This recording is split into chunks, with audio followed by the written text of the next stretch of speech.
Hello everyone, welcome back to the channel banking Sarathi. So guys, आज मैं एक confusion के बारे में बात करने वाली हूँ जो बहुत सारे एस्पिरेंट्स के मन में होता है। और ये एक पॉइंट ऑफ टाइम पे मेरे मन में भी आया था जब 2021 में मेरे बहुत सारे प्री क्वालिफाई जब नहीं हुए थे। तो मेरे मन में एक डाउट आने लगा। मुझे लगा जब क्लर्क का प्री मेरे से क्लियर नहीं हो रहा था तो मुझे बहुत डिमोटिवेशन होता था कि मैं क्लर्क का पेपर भी क्लियर नहीं कर पा रही हूँ। तो उस पॉइंट ऑफ टाइम पे मैंने सोचा कि जब मैं पीओ क्वालिफाई नहीं करती हूँ तो मुझे उतना बुरा नहीं लगता है, बट मैं जब क्लर्क क्वालिफाई नहीं करती हूँ तो मुझे बहुत ज़्यादा बुरा लगता है। तो मैंने सोचा कि मेरा अल्टीमेट गोल तो पीओ बनना ही है, तो क्यों ना मैं पीओ छोड़कर क्लर्क छोड़कर सिर्फ पीओ के फॉर्म भरूँ, ताकि क्लर्क क्लियर ना होने का डिमोटिवेशन मुझ में ना हो। तो पहले मैंने कुछ दिनों तक यही सोच किया था कि अब मैं क्लर्क के फॉर्म नहीं भरूँगी, मैं सिर्फ पीओ के फॉर्म भरूँगी। लेकिन जल्दी ही मुझे रियलाइज़ हुआ कि ऐसा कुछ नहीं है, कि आप कंपेयर नहीं कर सकते कि क्लर्क बेटर है, क्लर्क को क्लियर करना इजी है या पीओ को क्लियर करना इजी है।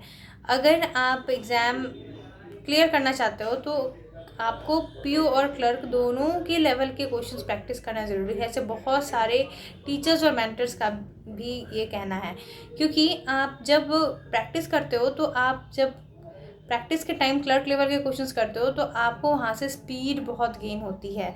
तो इट डजेंट मैटर कि आप पीओ के लिए टारगेट कर रहे हो या क्लर्क के लिए टारगेट कर रहे हो, आपको दोनों लेवल के क्वेश्चंस प्रैक्टिस करने चाहिए। अगर आप क्लर्क भी टारगेट कर रहे हो फिर भी आपको पीओ के लेवल के क्वेश्चंस भी करने चाहिए, क्योंकि अल्टीमेटली मेंस में आपको पीओ हार्ड लेवल के क्वेश्चंस तो फेस करने ही हैं। तो मुझे बाद में ये डिसीज़न अपना पूरा सही लगा कि मैंने दोनों एग्ज़ाम देना प्रेफर किया, क्योंकि बाद में अभी आप देख ही सकते हो कि मेरा पीओ कोई सा भी नहीं हुआ, मेरा क्लर्क क्लियर हुआ। लेकिन इसका मतलब ये भी नहीं है कि क्लर्क को क्लियर करना इजी है और पीओ को क्लियर करना टफ है। कई बार ऐसा भी हुआ है कि पीओ लोग क्वालिफाई कर लेते हैं और वही सेम कैंडिडेट क्लर्क क्वालिफाई नहीं कर पाते।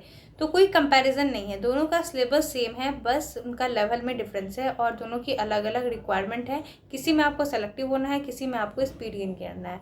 हर एग्ज़ाम में लेवल कई बार इजी टफ आते रहता है। तो अगर आप एक बैंकिंग एस्पिरेंट हो तो मेरा मानना है कि आपको इन सारी उलझनों में नहीं पड़ना चाहिए कि आप पीओ की करें या क्लर्क की करें।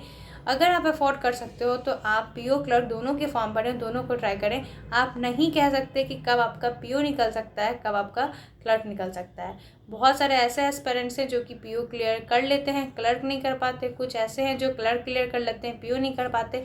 लेकिन बहुत सारे ऐसे भी होते हैं जो क्लर्क पीओ दोनों भी क्लियर कर पाते हैं। तो प्लीज़ ये कन्फ्यूज़न अगर आपके माइंड में कभी भी आई हो तो आप इसको क्लियर कर लें कि आपको लेवल तो दोनों का, आपको मॉक तो दोनों के लगाने हैं, ताकि आपका परफॉर्मेंस ओवरऑल अच्छा हो।